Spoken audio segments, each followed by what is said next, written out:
BRICS will be an important champion for the global South.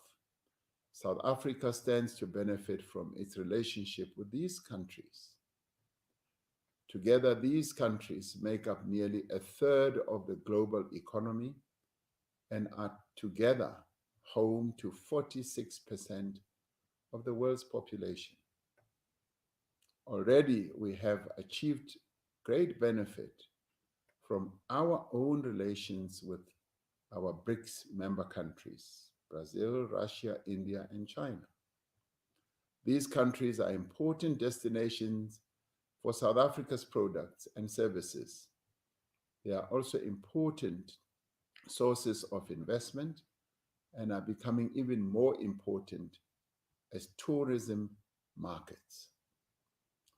These economic ties have been strengthened by the BRICS Business Council and the BRICS Women's Business Alliance. Both of these organizations forums presented encouraging reports of their work to the BRICS leaders.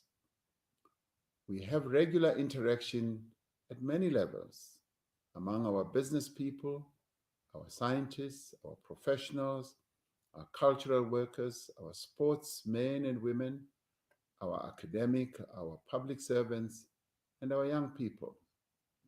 This extends to interactions between political parties in BRICS countries and also beyond. We have agreed to establish a BRICS Youth Council, which will play an important role in defining the direction of these relationships into the future. Through these interactions, we exchange information, skills, technology, and experience. The engagements between our respective business people at this summit has resulted in several opportunities for the export of South African products and goods to large countries with big markets. All this enhances our progress as a country and as a nation. We are looking forward to establishing similar links and strengthening the political and economic ties with the countries that will soon be joining BRICS. The summit also decided that the finance ministers or central bank governors of BRICS countries, as appropriate, should consider the use of our various currencies, payment instruments, and platforms in international trade and financial transactions between BRICS and their respective trading partners. They are expected to report back at the next BRICS Summit on this matter. As BRICS chair, South Africa has always stressed the value of the BRICS alliance to advancing Africa's development agenda. The summit deliberated on the opportunities presented by the African Continental Free Trade Area and its potential to shift Africa from an exporter of raw materials to a producer of manufactured goods. South Africa's participation in BRICS and its support for the expansion of BRICS does not detract from the good and strategic relations we have with many other countries and trading blocs around the world. From the advent of our democracy, we have always sought to develop ties of friendship, cooperation, and respect with all nations. We have never aligned ourselves with any one global power or bloc of countries.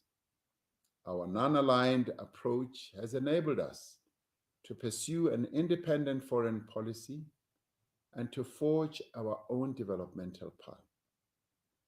We have consistently advanced the articles of the United Nations Charter, including the principle that all members shall settle their international disputes by peaceful means.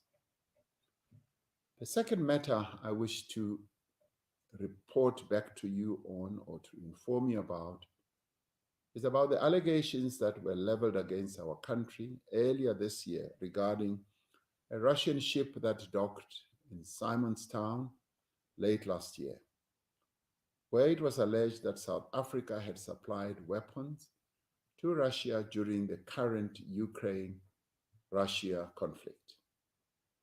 In recent months, statements from several quarters have used these allegations to call into question South Africa's commitment to its position on the Russia-Ukraine conflict.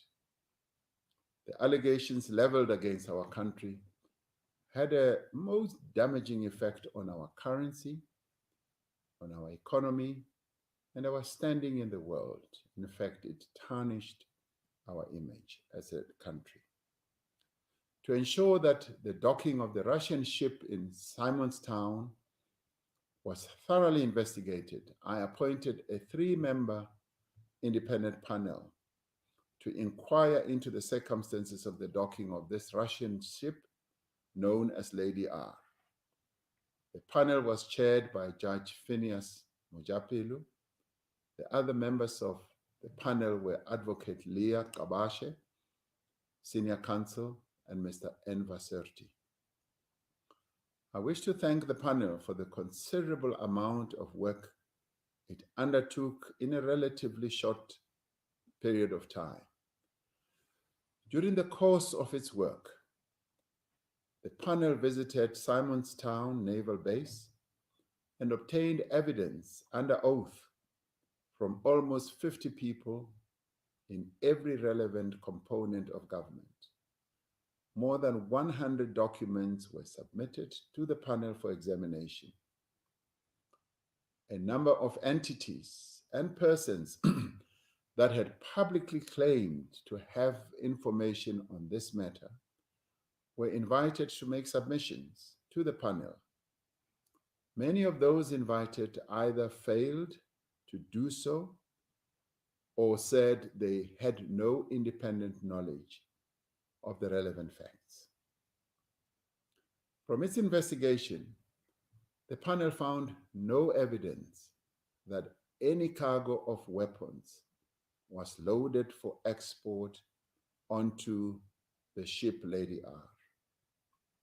The panel found that there was no evidence to support the claim that the ship transported weapons from South Africa destined for Russia. The panel established that the ship docked at Simonstown to deliver equipment that had been ordered for the South African National Defence Force in 2018 by AMSCO, our country's arms procurement company. In terms of the contract for the supply of the arms, neither AMSCO nor the South African National Defence Force had any control whatsoever over the means through which the supplier of the ordered equipment would transport them to South Africa. In its report, the panel outlined the circumstances that led to the docking of the ship in Simonstown, as well as the type of goods supplied and the reasons why the goods were unloaded at the time they were offloaded. South Africa has clear laws that regulate the issuing of permits regarding the importation and exportation of conventional arms. All relevant permits had been obtained for the importation of the equipment that were delivered by the ship. No permit was issued for the export of arms, and no arms were exported. The panel did not find any evidence of criminal conduct by any persons involved. However, the panel made findings and recommendations with respect to the functioning of our National Conventional Arms Control Committee. It also made recommendations about the improvement of communication between ministers and government officials, including the adequacy of the relevant administrative processes.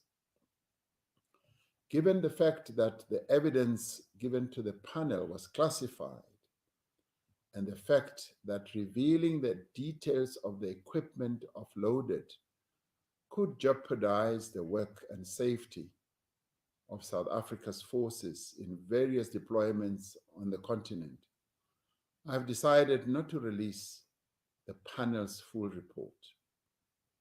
In deciding not to release the report, I've taken account of the laws that both mandate openness and transparency and require that certain information that may be prejudicial to the defense and the security of the Republic be kept classified and confidential. To reveal the details of the equipment that was ordered and offloaded would compromise important military operations and put our soldiers' lives at risk. Under these circumstances, when lives would be at risk due to the revelation of the type of equipment that is utilized by our armed forces, the need for confidentiality is both necessary and justified. When all matters are considered, none of the allegations made about the supply of weapons to Russia have been proven to be true, and none of the persons who made these allegations could provide any evidence to support the claims that had been leveled against our country. I have noted the panel's findings and recommendation with respect to the efficiency and efficacy of the relevant administrative and maritime transport processes, and have directed that an implementation plan be developed to address these. The panel has given me an executive summary of the report, which I have decided to release publicly. This will be done tomorrow. Both of the matters on which I have reported this evening, the 15th BRICS Summit and the investigation into the Russian ship Lady R that docked at Simonstown, are relevant to the principles that inform our relations with the rest of the world. Our policy of non-alignment and our efforts to build friendly relations with all countries is driven by a commitment to a world that is peaceful and stable. That is why we will continue to pursue a foreign policy that advances the interests of our country and the progress of our people. That also promotes human rights, peace, justice, and equal development across the world. May God continue to bless South Africa and its people. Nkosi sikelele Afrika morena ubuluke sitjhaba sa heso. God seën South Africa. Mudzimu uphathutshedze Afrika Tshipembe. Hosi katekisa Africa. May you all have a good night, and thank you.